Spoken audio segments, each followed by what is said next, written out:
नमस्कार। लक्ष्मण धारा education platform में आप सभी का स्वागत है। मैं हूं लक्ष्मण चौधरी और अपन बातचीत कर रहे थे एनसीईआरटी सीरीज के बारे में, जिसके अंदर अपन ने आपके एनसीईआरटी के व्याख्यात्मक क्लास की बात तो कर चुके। उसके बाद में मैंने आपके notes and NCERT one liner question के बारे में चर्चा की थी, और अभी अपन नई इसी के अंदर चला रहे हैं सिक्स क्लास के अंदर, जिसके अंदर अपन इसकी महत्वपूर्ण एमसीक्यू क्वेश्चनों की बात करने वाले हैं।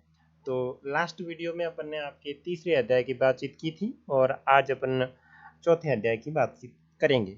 अगर आप इस चैनल के ऊपर नए हैं तो आप इसे सब्सक्राइब कर लें, ताकि इसी तरीके के एनसीईआरटी के ऑल सब्जेक्ट के आपका जो ऑल सब्जेक्ट है उनका क्वालिटी कंटेंट मिलता रहेगा।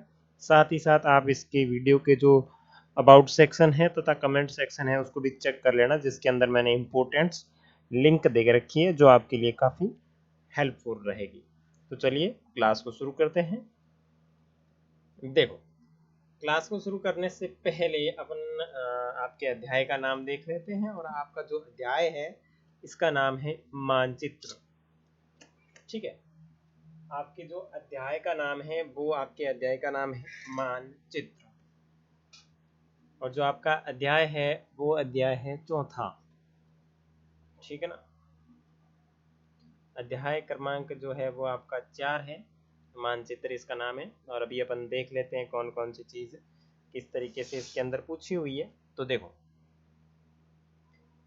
सबसे पहले अपन बात करें आपके भौतिक मानचित्र किसे कहते हैं। तो देखो, भौतिक मानचित्र किसा कहा जाता है, यानी भौतिक का मतलब होता है जो मनुष्य की सहायता से नहीं बनाए गए उनका वर्णन होगा।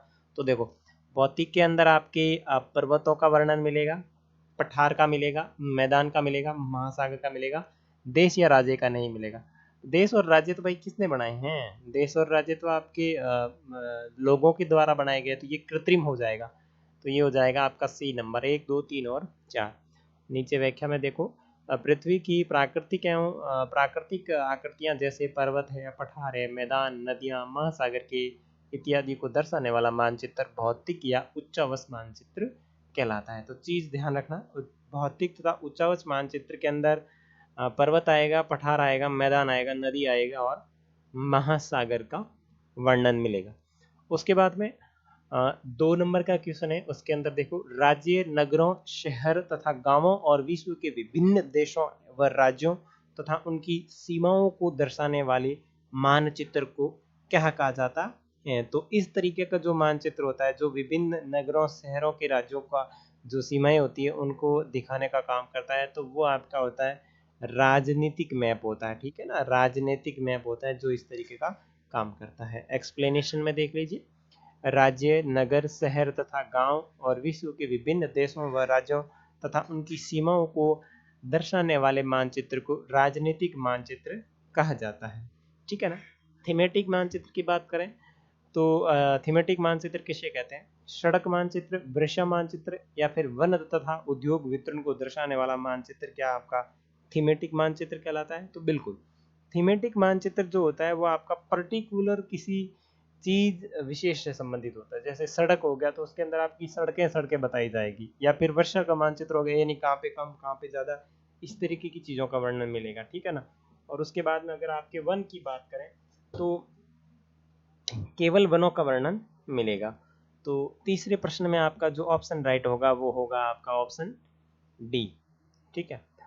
और व्याख्या में देखो तो कुछ मानचित्र हमें विशेष जानकारी प्रदान करते हैं, जैसे सड़क मानचित्र, वृषा मानचित्र, रेल मानचित्र, वन तथा उद्योग आदि के वितरण दर्शाने वाले मानचित्र इत्यादि। इस प्रकार के मानचित्र को थीमेटिक मानचित्र कहा जाता। तो ध्यान रखना, अपन ने प्राकृतिक मानचित्र की बात कर ली, प्राकृतिक मैप, फिर राजनीतिक मैप,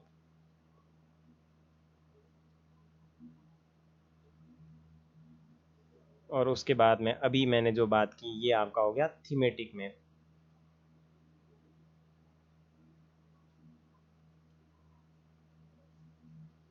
ठीक है, दोनों ये तीनों चीज़ें आपको याद होनी चाहिए कि ये कहाँ का उपयोग होते हैं। उसके बाद में मानचित्र के संदर्भ में किन किन दशाओं को प्रधान दिक्बिंदु कहा जाता है। तो देखो, प्रधान कौन कौन सी दिशाएं हैं उनको प्रधान दिक्बिंदु के रूप में माना जाता है। तो आपको 4 ही प्रधान दिक्बिंदु है, तो इसके अंदर उत्तर दक्षिण पूर्व पश्चिम आ जाएगा, तो ऑप्शन डी राइट हो जाएगा। ठीक है ना। नेक्स्ट व्याख्या देखो, मानचित्र में 4 मुख्य दिशाएं उत्तर दक्षिण पूर्व पश्चिम तथा पश्चिम को प्रधान दिक बिंदु कहा जाता है, और इनके बीच में प्रमुख मुख्य अलग अलग 4 दिशाएं होती है, जैसे उत्तर पूर्व हो गया, उसके बाद में दक्षिण पूर्व हो गया, फिर दक्षिण पश्चिमी हो गया और उत्तर पश्चिम हो गया, और इन बीच वाली दिशाओं की मदद से हम सही स्थिति का पता लगा सकते हैं। उसके बाद में मानचित्र के संदर्भ में रूढ़ प्रतीक किसे कहा जाता है, जिन प्रतीकों का उपयोग के संबंध में अंतर्राष्ट्रीय सहमति हो। देखो भाई, आपके नदी में इस तरीके की चीज बनाई हुई है, तो अपने भारत में भी उसका मतलब यही होगा और पाकिस्तान में भी मतलब यही होगा। और इस तरीके का चिन्ह है, इसका मतलब हो गया चर्च है, या फिर इस तरीके का कोई चीज बनी हुई है, इसका मतलब मंदिर है। तो ये मंदिर अपने भारत में भी माना जाएगा, पाकिस्तान में भी माना जाएगा, रूस में भी माना जाएगा, अमेरिका में भी माना जाएगा। तो वह रूढ़ चिन्ह उन्हें कहा जाता है जो इसके ऊपर अंतर्राष्ट्रीय सहमति हो, यानी वो पूरे विश्व के लिए समान माने जाते हैं। जैसे आपके मैप के अंदर कुछ नीचे प्रतीक चिन्ह दिए होते हैं या नहीं दिए होते, आपने अपना मानचित्र देखा होगा और उसके अंदर प्रतीक चिन्ह दिए होते हैं, तो वो केवल क्षेत्र विशेष के संदर्भ में नहीं होते। उन्हें रूढ़ चिन्ह इसलिए कहा जाता है क्योंकि वो अंतर्राष्ट्रीय सहमति पर बने होते हैं। उसके बाद में छठा क्वेश्चन जो आपके चौथे अध्याय का अंतिम क्वेश्चन है, नीचे दिए गए कथनों में से कौन सा कथन सत्य है। जो मानचित्र पैमाने पर आधारित हो उसे जो मानचित्र पैमाने पर आधारित हो, पैमाने फिर याददाश्त पर आधारित पैमाने पर आधारित नहीं हो और याददाश्त या फिर स्थानीय प्रेक्षण पर आधारित हो, उन्हें रेखा चित्र कहा जाता है। बिल्कुल सही, रेखा चित्र कहा जाता है। और एक छोटे या बड़े पैमाने पर खींचा गया रेखा चित्र खाका कहलाता है। बिल्कुल खाका कहलाता है। तो आज का इसमें सी होगा, जिसके अंदर एक और दोनों राइट माने जाएंगे। और व्याख्या के अंदर बातचीत करें तो रेखा चित्र मानचित्र के अंतर्गत कच्चे आरेख को बिना पैमाने की सहायता से खींचा जाता है, जो कि याददाश्त और स्थानीय प्रेक्षण पर आधारित होता है। एक छोटे क्षेत्र का बड़े पैमाने पर खींचा गया रेखा चित्र जो होता है वो आपका खाका कहलाता था। तो ये तो थे आपके चौथे अध्याय से संबंधित महत्वपूर्ण एमसीक्यू क्वेश्चन। नेक्स्ट वीडियो के अंदर अपन बातचीत करेंगे आपके आगे वाले अध्याय, जिसका नाम पृथ्वी के प्रमुख परिमंडल है, उसके एमसीक्यू क्वेश्चनों की बात करेंगे। और साथ ही साथ अगर आप अभी चैनल पर नए हैं तो इसको सब्सक्राइब कर लें। आज की वीडियो को अपन यहीं समाप्त करते हैं, मिलेंगे आपके नई वीडियो में, जिसके अंदर अपन आपके अगले वाले अध्याय के एमसीक्यू क्वेश्चनों की बात करेंगे। और दूसरी बात, आप कमेंट सेक्शन तथा इस वीडियो का जो डिस्क्रिप्शन बॉक्स या फिर अबाउट सेक्शन है उसको चेक कर लेना, जहाँ पे आपको इम्पोर्टेंट प्लेलिस्ट दी हुई है जो आपके एनसीईआरटी से संबंधित है। मिलेंगे नए वीडियो में। जय हिंद।